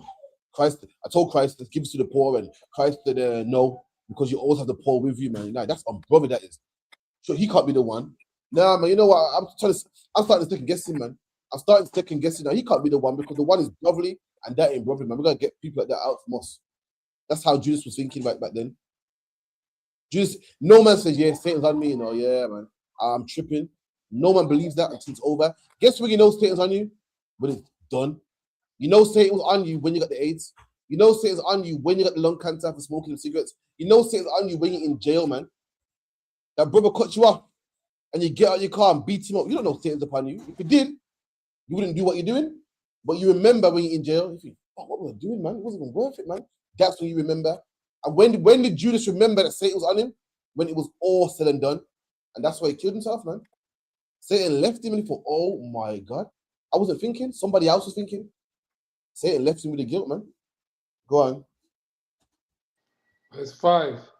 And they were glad and covenanted to give him money. And they was glad. Anytime there's a schism, it's Satan, man. And he went there, yeah, my boy. So you man want to kill Christ? Yeah. Listen, man, this is how we can do it, you know. You'll give me a certain amount of money, I can set him up. Sat down, man. Sat down and covenanted with these people to kill his brother, man. Imagine you knew this man for years, man. Man taught you so many miracles. He's your brethren, and you sold him out, man, because Satan was upon you. And that's how I see it happen over and over again, man. Brothers leave this truth, man, and go online and speak bad about the brotherhood, man. And you're a brother that we sat down with, fed, man, in our house, slept on our couch, man. Well, guess what? Satan's amongst you, man. When Satan's amongst you, you do anything. You do anything, man. Left us, man. Left us because they couldn't put down whores, couldn't put down weed, speak bad against you. Did nothing that a traitor won't do, man. Why? Satan's on him. Satan's on him. He'll do anything. The Satan's on him. You hear people leave the truth and they make videos, man. And they say anything the demon tells them. Well, this man did this, and this brother was wicked, man. This brother, blah, blah, blah. I've had brothers that come in the truth that we did nothing but good to, man. Did nothing but good to, and they got the nerve to set up a camera, man, and talk bad about us. Give yourself one. How, like, don't you feel guilty? To put a camera in your ugly face and talk about, yeah, man, because, you know, this is what brothers said. I'm out there. A brother was in the school, yeah, and we paid him to go Passover. Did him no wrong, man. Did him no wrong. And he left the school, yeah, because why? He was crazy on, what's it called, herbs and whatnot. And he tried to push that on us. And we wasn't interested in herbs and all that nonsense, man. We into eating lawful. If a man wants to eat herbs, he can do so. If a man don't, you can't push him. And he was pissed because no one wanted to eat herbs and whatnot. And this man made a video on us, man. His ugly face to the camera, Shalom, yeah, this is Officer so-and-so, man. and the ISUPK so wicked. You know, he said to our party, he goes, so wicked because I went Passover with them and I went to the toilet and they said, next time when you go to the toilet, let somebody know so we can come with you, man. That's how evil he is. He don't even know that we said we don't want to know when you go to the toilet because listen, we don't want to follow you toilet because we want to see you run. We know that you're out there, man, and if a fight breaks out, we're gonna be there to help you, man. Or Satan's on his mind, so Satan's in him so much, he's talking nonsense, it's not even making sense, man. Yeah, but hates someone so much. And someone said, yo, Crawford, why you hate so-and-so? And as you explain it, it even sounds stupid. Because what it is, yeah, he said, but I say, if you're wrong, it's not that bad. That's how he sounds. Hates us so much, he's finding anything. That's Satan, man.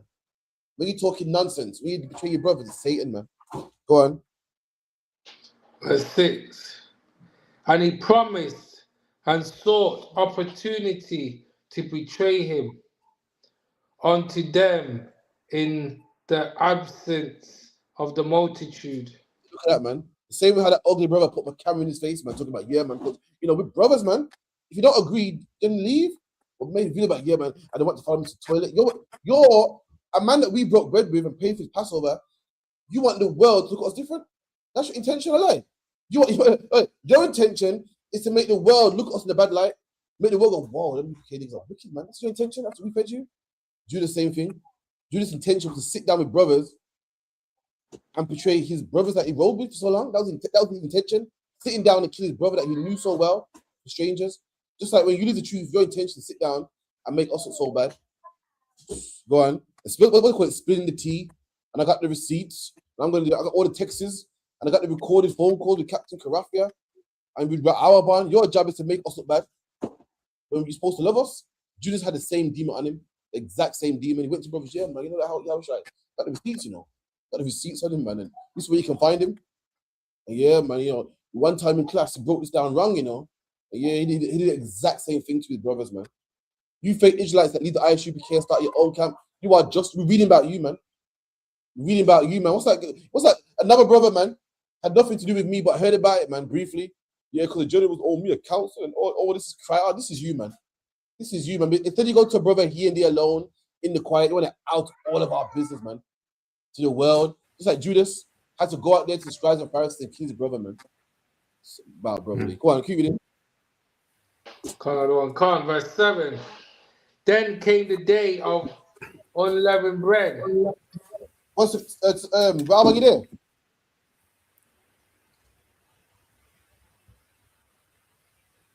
So like 1 second, 1 minute.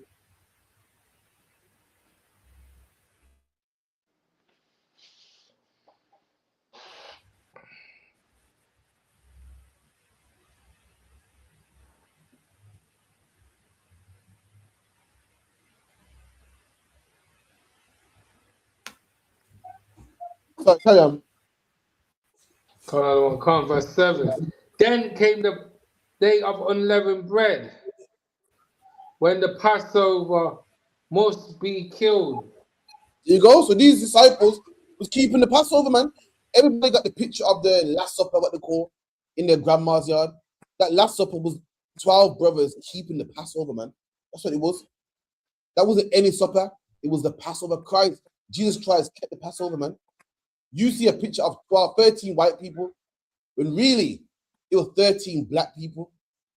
And on their plates was what? Lamb, unleavened bread, wine. That's what really was there. It wasn't, you know, a bunch of white people having a meal. It was 13 black brothers, man, sitting down, keeping a feast that went back generations in their history, man. That's what really happened. Come on. Verse 8.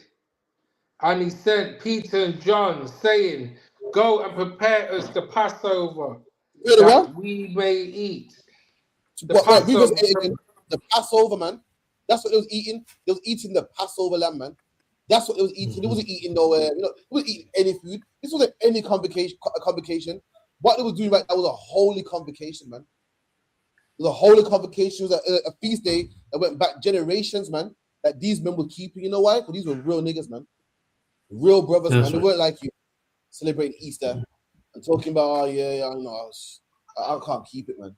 I can't eat that bread. I must eat unleavened bread 7 days. Nah, man, I got a cookie, man. Nah. Not these brothers here. Come on.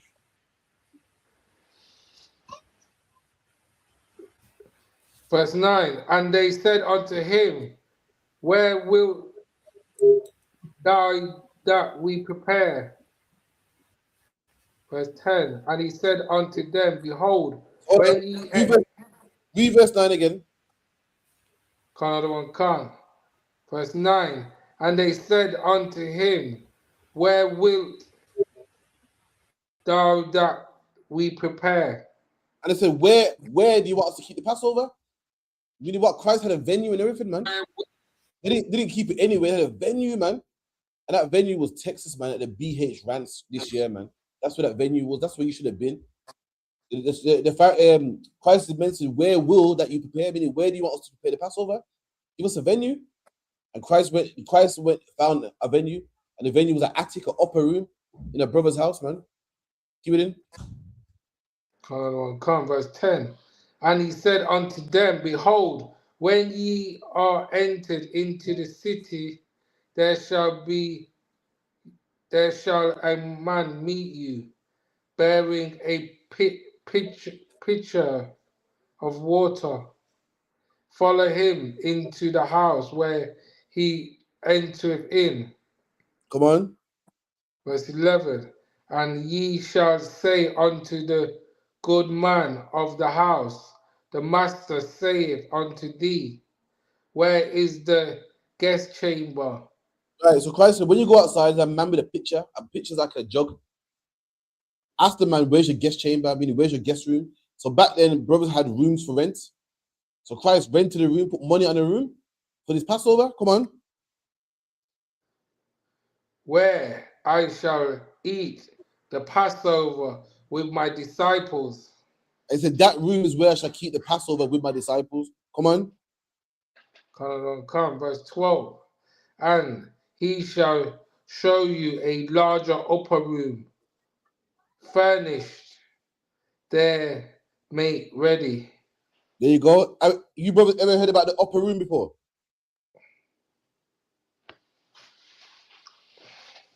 Nah? You brothers never been to church and talk about the upper room? Nah. But Christians refer to upper room as heaven. Because I'm going to die one day and go to the upper room. The upper room is the attic, man. Fucking hell. Excuse me. Excuse my French. Or the upper room, according to the Bible, the upper room is an upper room, man. Like a basement would be a lower room. An upper room is just an attic. And this is where they get it from. But Christ was in the upper room, keeping the Passover. He's not talking about heaven. He's talking about upper room. But upper room is called, but today what you call an attic, man. A room upstairs. Come on. Verse 13. And they went and found as he had said unto them, and they made ready the Passover. And they made ready the Passover in that venue, which is what the upper room, man. Keep it in. Verse 14. And when the hours was come, he sat down, and the 12 disciples with him. There you go. 15. Now the sun's gone down, and these men are starting to eat the Passover, man. Same way how we ate it, man. Same way how the Bible instructs us to eat it, man. Lamb, bread, wine. These men are sitting down, keeping his feast, man. And while they're keeping his feast, guess who ain't keeping his feast? Judas. The same people that's supposed to be keeping it, man. The same people that stone you for not keeping it. The same people that cut you off for not keeping it. The same people that wanted to stone Mary Magdalene for being a whore. Meanwhile, these are the same men that ain't keeping themselves. Them same Christians, man. While Christ is keeping the Passover, yes, you ain't keeping it. The men that are getting ready to bust in his door, man. The men that are getting ready to lock him up, man. Instead of getting your handcuffs ready and your shears and your swords ready to lock up Christ, you probably should be keeping his Passover, man. Just like Christians today. Christians love talk about whore, this and fornication, that. When the biggest sexual deviants are on that same choir, man. Love talking about, you keeping the law. Meanwhile, you celebrate Christmas, man. You talk about sinners, sinner this, you're a sinner. But the biggest sinners are in the church, man. Not only are they sinners, they glorify sin. They tell you that no one can be perfect, man. They tell you that God made you this way. They tell you that we're all fall short of the glory of God. They create sinners, man. They accommodate sinners. And your scribes and Pharisees were no different, man. Come on. Verse 15. And he said unto them, with desire, I have desired to eat this Passover with you. There you go, man. If you call yourself before I suffer. I'm a Christian, but I don't keep the Passover. Wait. It's right. I'm a Christian. Jesus Christ is my king. Jesus Christ kept the Passover, but I don't keep the Passover. I keep Easter. That doesn't even make sense. I'm a Christian. I love Christ. And loving Christ is wrong. I don't want to be right. I'm Christ, this, Jesus, this. My holy Christ, my king, my Lord and Savior. He ate wine, unleavened bread, and meat. But I put presents under the tree, something that he didn't do. That don't even make sense, man. You're a Christian, you don't follow Christ. You're a Christian, you are anti-Christ. You're a Christian, you are against Christ, man. You don't love Christ, you love Satan, man. That's who your God is, man. Keep it in. That's right. Verse 16. For I say unto you, I will not any more eat thereof until it be fulfilled in the kingdom of God. Come on. Verse 17. And he took the cup and gave thanks and said, take this and divide it among yourselves. Look at that, man. Brotherhood, man. Christ took a cup, shared it out towards his brothers, man. Share the drink out towards his brothers, man. Imagine this. Imagine you brothers know how it is, man. I can tell you, brothers, man. When you're a tight, you're a tight knit community, man. There's not much of you. Only a small amount of people of you, man, that believe in the same thing, man. Keep the same laws, suffer together, man. You grow a bond with a brother. You start to love like brothers in prison. You hear about brothers in prison are tight, man. Why? Because they're both suffering together. There's not much of them, and Christ had the same kind of bond with his brothers, man. Same kind of bond with his disciples, man. And even though he was over them, he loved them, and he fed them, looked after them. He wasn't a man that's barking orders, man. He actually loved them, man. Took care of them, and Christ shared drink with his men, man. Sitting down, eating with them. So, yo, listen, everyone hold a drink, man. Come on. Verse 18. For I say unto you, I will not drink of the fruit of the vine until the kingdom of God shall come. Look at that, man. While we're all drinking, there's one man not drinking. That's Yahushai. Christ loved wine so much to call him a wine bibber, man.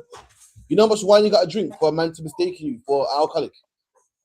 Christ loves it so much that people looked at him and said, yo, who's the alcoholic over there? They thought it was an alcoholic. Of course he wasn't. Because why alcoholic is unlawful? But they thought it was. Christ loved wine, man. And Christ said, you know what?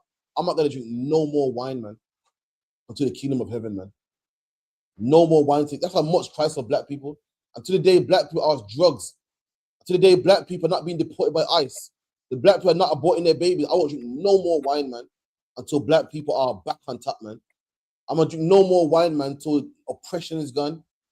Deportation is gone. Black on black crime is gone, man. As long as black on black crime exists, I won't drink no more wine.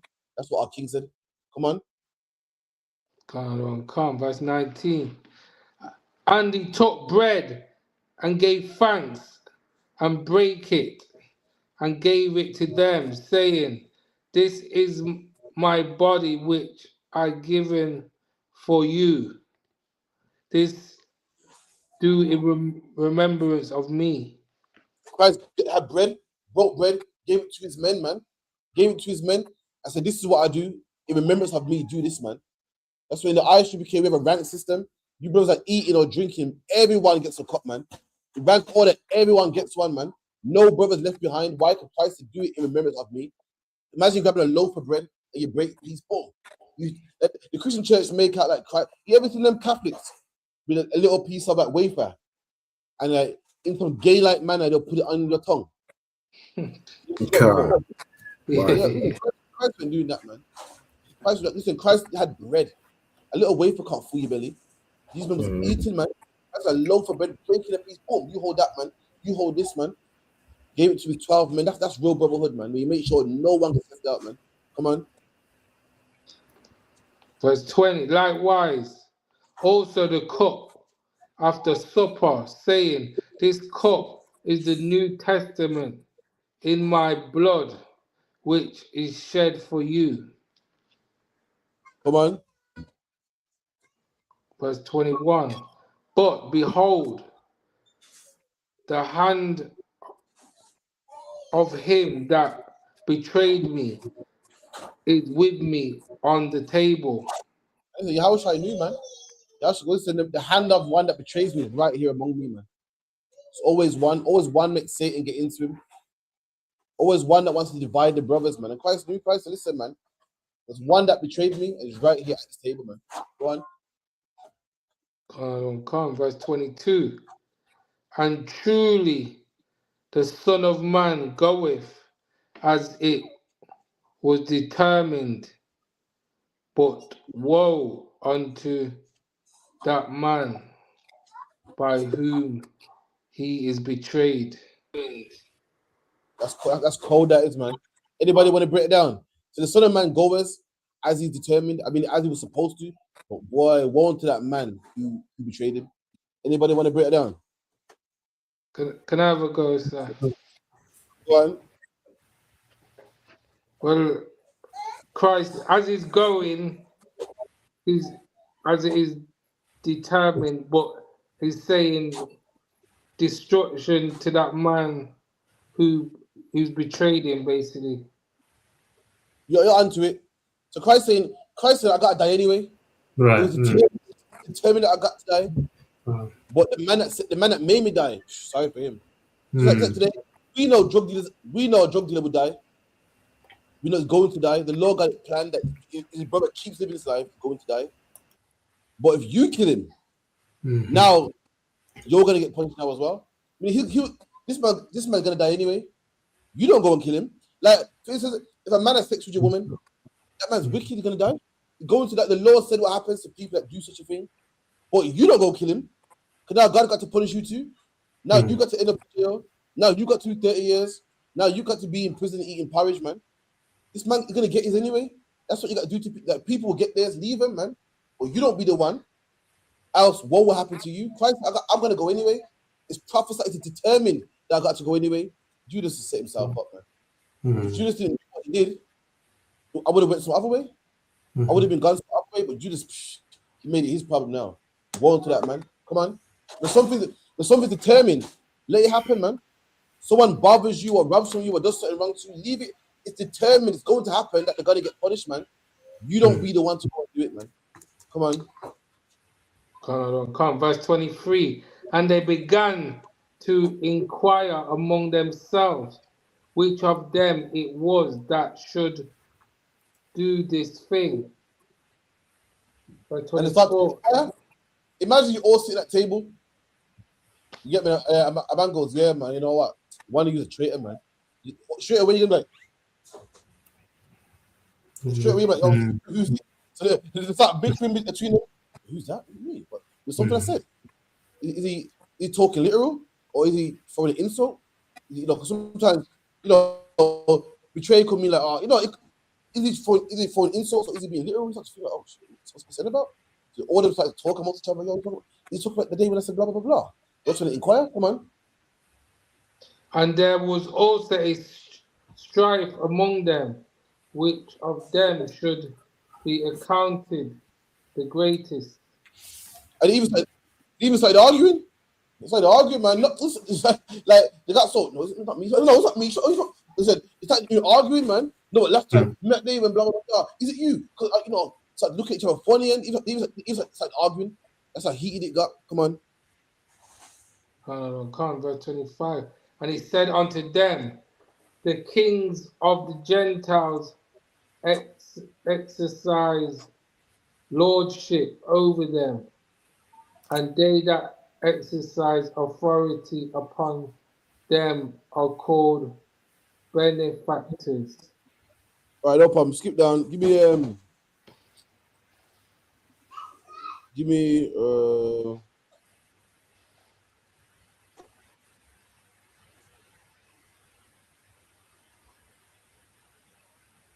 1 second. Skip me down to the part where the Pharisees busted the door, man.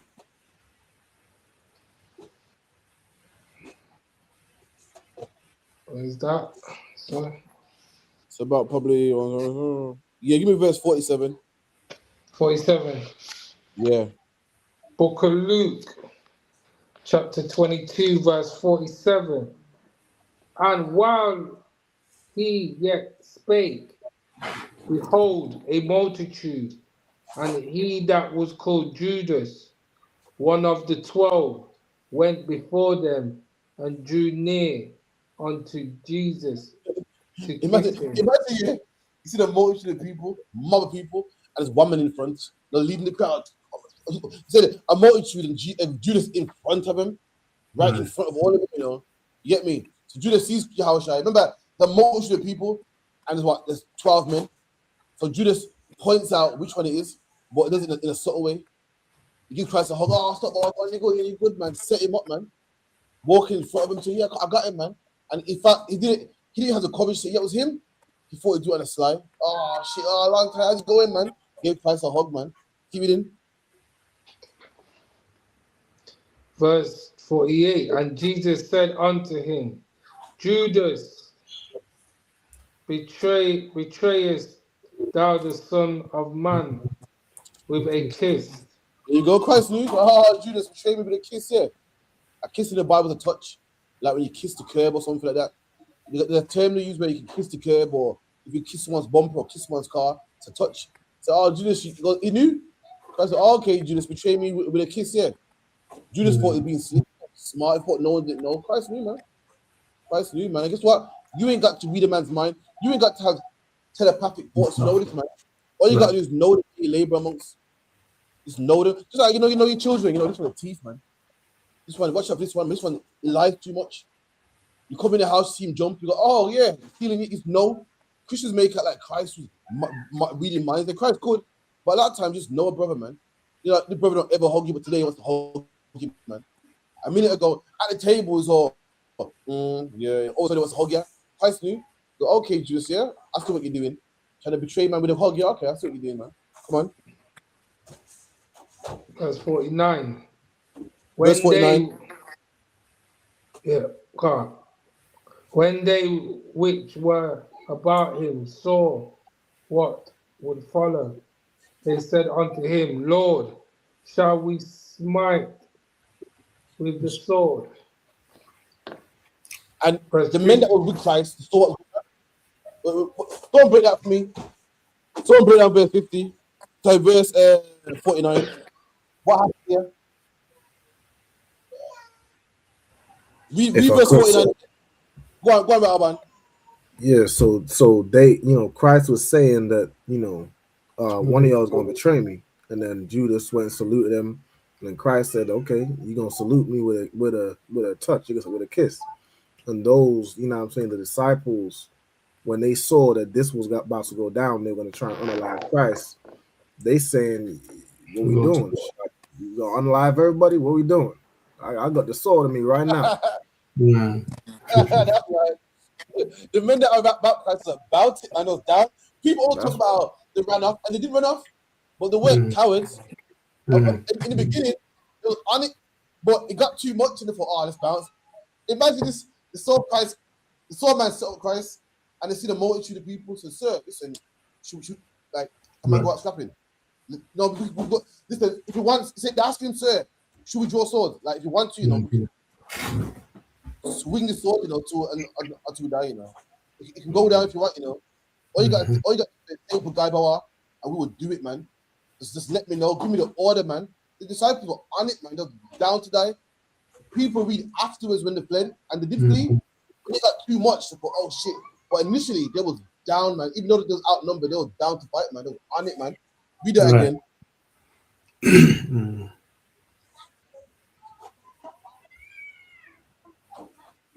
So someone read that quickly. So Okay, verse 49. When they were about him saw what would follow, they said unto him, Lord, shall we smite with the sword? So the men, they see what will follow. Me and they see, yo, this ain't looking too good, So that bagger man, one man here touched the sword. Oh, so, yo, sir, you want me to put my sword? This is how I'm willing to die with you, Come on. And one of them smote the servant of the high priest and cut off his right ear. And there's always one. And Jesus You see when you're in the camp and it gets tense. Mm. And waiting for the order. Those that one brother that can't wait. You got to say, hit, man. You got to stand down now. All that one. And one of them pulled at his sword, man. He didn't wait for the order. And he gave man a warning shot. Cut a man's ear off. Listen, you got to back up, You know how precise you got to be to cut a man's ear off and not his whole neck. You have to be trained, man. I mean, these men were some soldiers, man. There weren't no people in the desert with dirt on their face. With some long robe on. They were skilled warriors, man. One of them just couldn't wait, man. He saw it getting too close. He had to act quick. Come on. And Jesus answered and said, suffer ye thus far. Christ told him to stand down, man. Suffer ye means allow it, man. Meaning, don't fight it. Just allow it to happen, man. So stand down. What you doing? Stand down, man. And then Christ could do miracles. And he put this man's ear back on. What keep it in? And he touched his ear and healed him. Come on. Verse 52. Then Jesus said unto the chief priests and captains of the temple and the elders which were come to him, ye come out. Wait. This is what the Romans. This is what the Romans, what the white man. Look who came out. The priests, captains of the temple, the elders. This who came against him, man. And that's who comes against us. In the white man, in the Chinese, the black man, the pastor, the black woman. Black woman claim. Black woman here get. Imagine this. Black woman all talk about how black men don't like black women, and we get treated badly.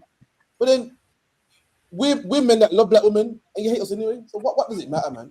Black men don't talk about all the Rasta man. Because the white man this and the white man that. Well, we hate the white man too. I can't believe you guys, man. You're racist, man. The people that our own people that's supposed to love us, man. Even you, bro. The chief priest, all my life I heard about black men don't like black women and you like white women. But the UPK is your answer, man. You get to a black man right here. In here, a black man can't leave you. All your life you crying about black men leave me, and black men are no good, and all black men like white women. Well, here, come in, man. Them saying black women call us worthless, man, and go get a job. You're on the street corner yelling, go get a job, man. What can we do, man? And the same thing, the people that were supposed to be backing Christ, chief priests, scribes, and elders, they were the same ones locking them up, man. Come on.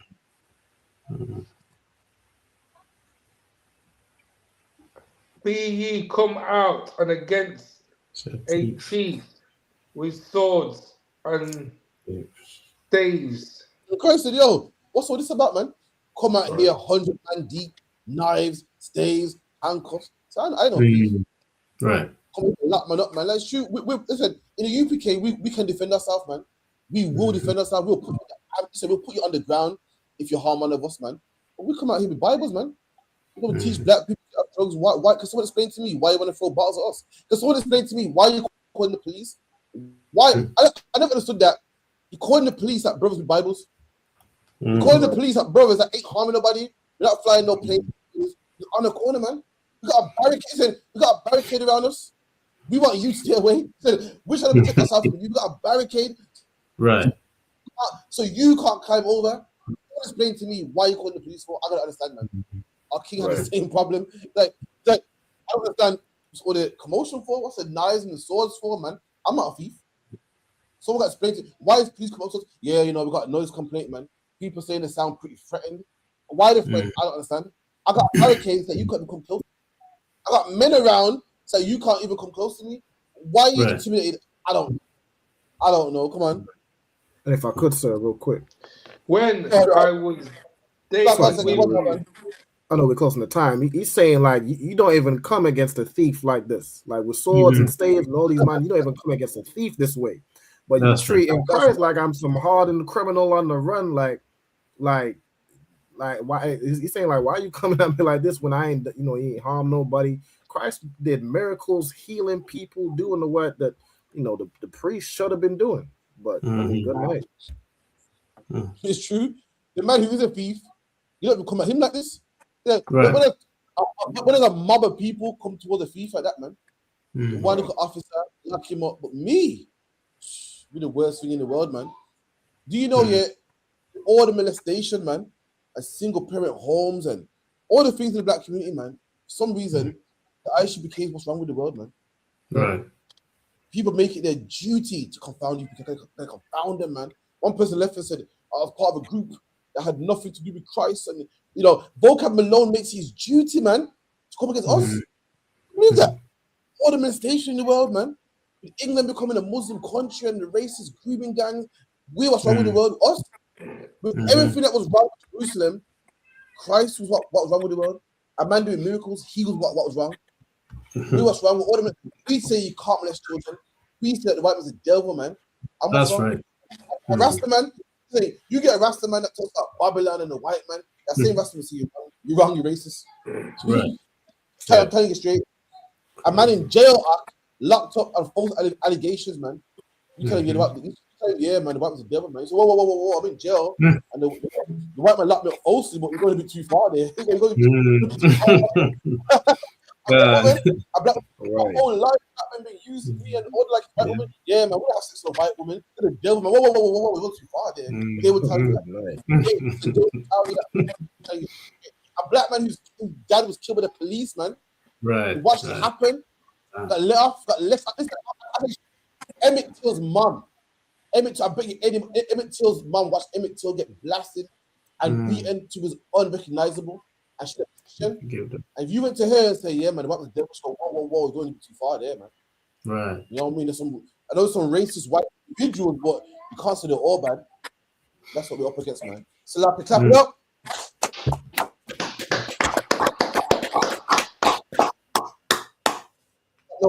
No, God, peace and prophet, Medaya Allah, please call it, please. Imagine.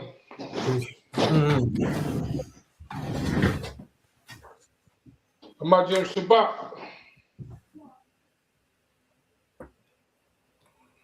Imagine. What up? How about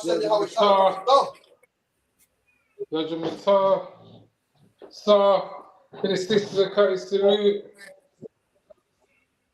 Imagine Shabbat. Imagine. What up? Yahweh Shema.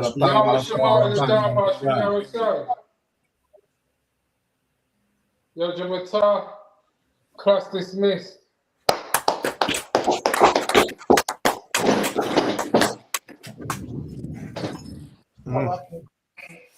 Shalom, everyone.